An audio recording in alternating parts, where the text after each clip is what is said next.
cho lỡ ngô bà sa ba yoa thì nó thong ở ta ở lỗ thực thà cực tệ cực to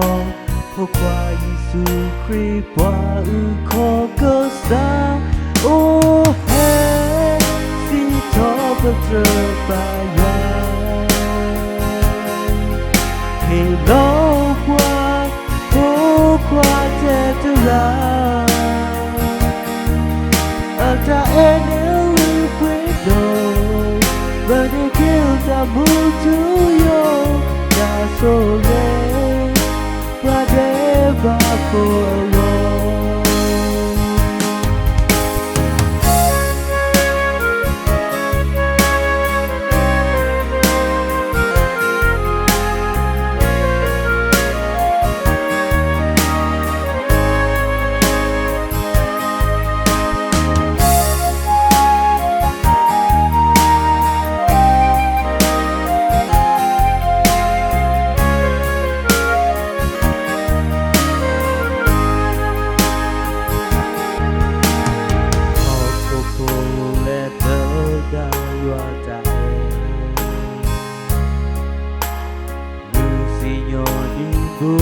cho lỡ ngô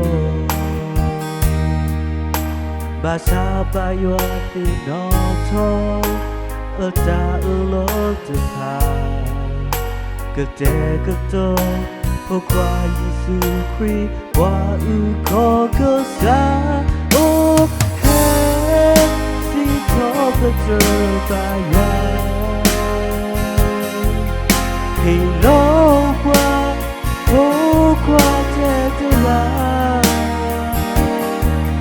ở ta nếu quyết đổi và để kêu ta muốn chú yêu ta số lên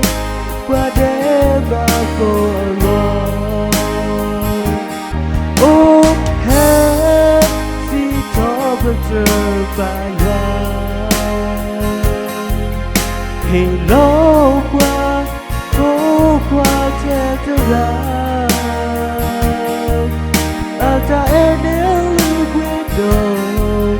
và để kêu ta muốn chú yêu ta số